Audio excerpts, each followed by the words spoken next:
मासूम समझ बैठा था कि शायद ये मेरी वीडियो बना रही थी, इसलिए वो उस पर गुस्सा भी कर जाता है एंड उसका कैमरा छीनते छीनते वो उसका बाकी का स्टफ भी नीचे गिरा देता है।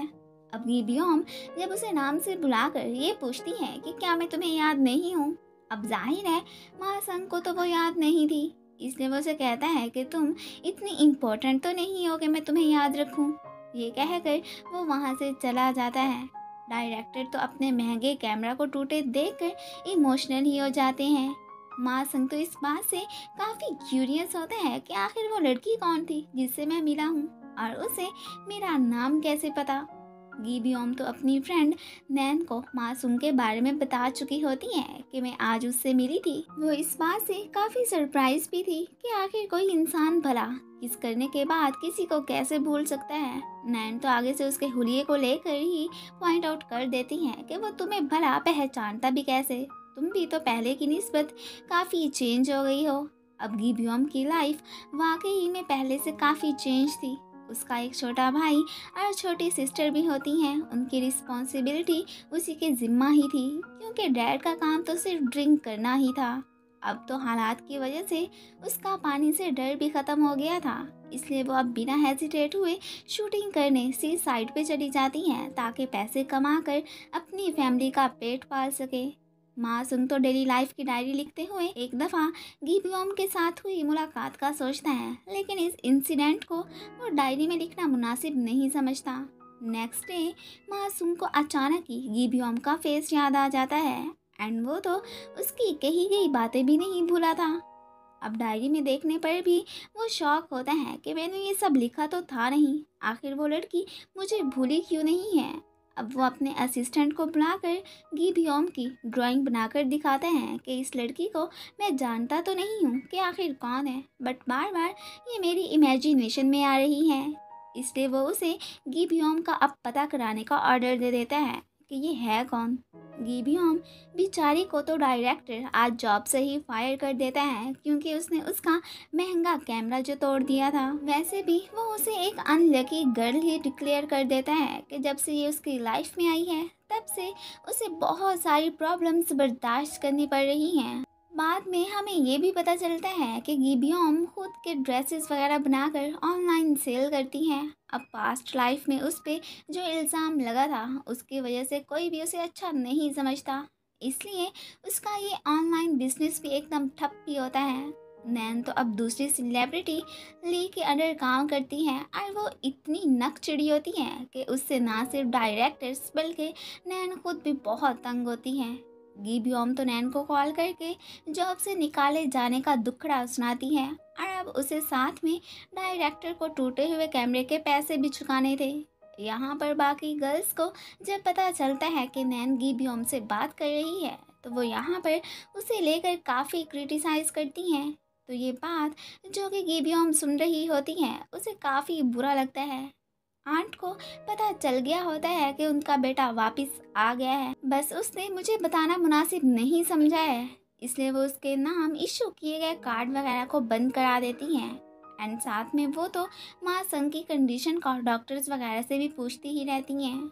मासूम तो अपने डॉक्टर को भी बता देता है कि मैं कल जिस लड़की से मिला था उसे भूल नहीं पाया हूँ। उसे तो यही लग रहा होता है कि जैसे मेरा उस लड़की के साथ कोई गहरा कनेक्शन है, तभी तो वो लड़की बार बार मुझे दिख रही है। कि जून की मुलाकात ली हान से होती है, जो कि काफ़ी फेमस सेलिब्रिटी हैं जिसके लिए नैन काम करती है। अब की जून तो उसे यहाँ पर इम्प्रेस करने की काफ़ी कोशिश करता है, लेकिन वो तो उसे कोई भाव नहीं देती। ली हाँ भी उसी सीईओ किम के अंडर ही काम कर रही होती हैं जिसके लिए पहले गिबियोम क्या करती थी। कि जून अपना एक बिजनेस स्टार्ट करना चाहता था, बट ना तो उनके पास पैसे होते हैं और ना ही कोई प्लान। एक्चुअली में वो एक ड्रामा को स्टार्ट करना चाहता था, इसी वजह से वो ली से भी मिलने गया था, लेकिन उसने तो उसे इग्नोर ही कर दिया था। अब उसे इस काम को स्टार्ट करने के लिए एक सपोर्ट भी चाहिए थी। मॉम ने तो वैसे ही उसके पैसे वगैरह बंद कर दिए थे। अब बस उसके पास एक ही ऑप्शन था, वो मासूम से मिलने जाता है एंड लंच कराने के बहाने से वो उसे अपने ऑफिस में लेकर आता है। अब अपनी सारी सिचुएशन का उसे बताकर उससे फाइनेंशियली हेल्प मांगता है, जो कि वो करने के लिए तैयार हो जाता है। ये बिल्डिंग भी उसकी नहीं थी, तो इसलिए वो मासूम से रिक्वेस्ट करके ये बिल्डिंग बाय करवा लेता है। कि जून ने अभी मासूम को ड्रॉप किया ही होता है कि तभी उसकी नज़र एक वीडियो पे पड़ती है, और ये वीडियो गीबियोम का भाई भी देख चुका होता है, और ये वही वाली वीडियो वायरल हुई थी जो डायरेक्टर ने उसके बनाई थी। इस बात से गीबियोम काफ़ी चिढ़ती है। हर कोई उसकी फ़नी वीडियो देखकर स्माइल कर रहा होता है, इवन के मासूम का असिस्टेंट भी, और वो तो ये वीडियो उसे भी दिखाता है। अब यहाँ पर मासूम गीबियोम को देखकर पहचान लेता है कि ये तो वही लड़की है जिसकी मुझे तलाश थी।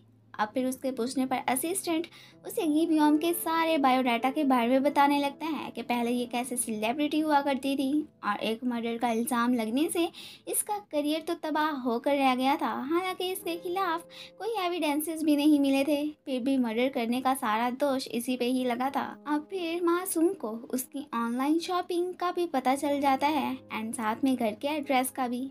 अब फिर मासूम गीबियोम की ऑनलाइन शॉपिंग साइट पर जाकर उससे कपड़े ऑर्डर करवाता है, एंड साथ में उसकी एक ही शर्त होती है कि वो कपड़े देने सिर्फ स्टोर ऑनर ही आएगी। तो अब फिर उसकी बात वो तो फौरन से मान जाती है, और वो खुश भी होती है कि इतने दिनों के बाद उसे ऑर्डर मिला था।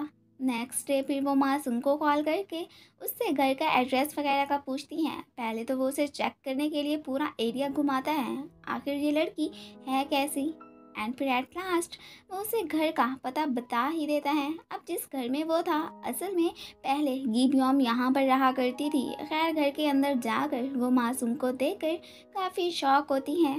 मासूम तो यहाँ पर उससे नॉर्मली ही बात करता है। अब उसे फजूल से क्वेश्चंस पूछने के बाद वो टू दी पॉइंट बात कर ही लेता है कि क्या तुम और मैं एक दूसरे को जानते हैं या कहीं पर मिले हों। अब उसे कुछ याद नहीं था, तो ये बात गीबियोम को बहुत बुरी लगती है। वो भी उसे झूठ बोल देती है कि नहीं, शायद तुम्हें कोई गलत फहमी हुई है, हम कहीं नहीं मिले। और फिर जब वो टूटे हुए कैमरा की बात करती है, तो मासूम ना सिर्फ उस कैमरे के पैसे बल्कि इन ड्रेसेस के भी पैसे उसे दे देता है। अब जब वो उसे ये कपड़े भी वापस ले जाने को कहता है, ये बात गीबियोम को काफ़ी बुरी लगती है, और वो अपना सारा स्टफ लेकर वहाँ से चली जाती है।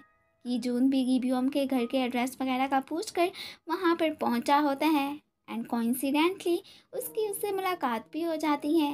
कि जून ने 5 साल पहले एक ड्रामे में गीबियोम के साथ एक छोटा सा रोल किया था, और वो तो वैसे ही उसका बहुत बड़ा फ़ैन था। गीबियोम भी उसे पहचान लेती है, एंड यहाँ पर हमें पता चलता है कि कीजोन उसे बहुत ज़्यादा लाइक करता है। वो तो यहाँ पर उसकी सारी ड्रेसेस बाय करने का भी कहता है, लेकिन वो उसे ये नहीं बेचती कि किसी ने इसके पैसे चुका दिए हैं, बट ये ड्रेसेस वापस कर दी थी, इसलिए वो दोनों ये ड्रेसेस जाकर गरीबों में बांट देते हैं। मासूम तो बार बार गीबियोम का फेस देख देख कर काफ़ी हैरान हो रहा होता है कि आखिर जो लड़की मुझे जानती तक नहीं है, उसके ख्याल से ही मेरी हार्ट बीट क्यों तेज़ हो रही है। अब फिर वो गीबियोम के घर के बाहर पहुंचा होता है, और साथ में खुद को कोस भी रहा होता है कि आखिर उस लड़की में इतनी अट्रैक्शन क्यों है कि ना चाहते हुए भी मेरा दिल उसके पास जाने को कर रहा है। कि जून गीबियोम को घर तक ड्रॉप करने आया होता है, एंड उसका मिशन तो फिर से गीबियोम को पॉपुलर करने का था। मासूम की तो गीबियोम की सिस्टर और उसके डैड से भी मुलाकात हो चुकी होती है। अब तभी ऊपर से गीबियोम भी वहाँ पर आ जाती है। वो डैड को अंदर भेज देती है, और साथ में मासूम से यहाँ आने का रीज़न पूछती है। वो इस बात से भी क्यूरियस होती है कि इसे मेरे घर का एड्रेस का कैसे पता चला। खैर वो यहाँ पर ख़रीदी हुई ड्रेसेस वापस करने की बात करता है, तो उसे पता चलता है कि वो तो अब गीबियोम के पास नहीं है। अब वो उससे बात करना चाहता था, तो गीबियोम आगे से बिजी होने का बहाना बना देती है। इस बात से मासूम उससे बातें भी सुना देता है कि शायद तुम्हारे इस बिहेवियर की वजह से लोग तुमसे हेट करते हैं। अब भी गीबियोम भी उस पर गुस्सा निकालने लगती है कि तुम जैसे बुरे इंसान से आखिर मैं क्यों कर मिली थी। वो तो उसे किस करने का भी बता देती है। अब यहाँ पर मासूम उससे एक साथ में बिताए लम्हात के बारे में पूछते हैं, एंड साथ में ये भी कि क्या हम पहले डेट कर चुके हैं। अब गीबियोम तो उसे वो सारी बातें नहीं बताती, लेकिन उसे उस दिन झूठा प्यार करने का ताना दे देती है। अब मासूम को कुछ तो याद नहीं था।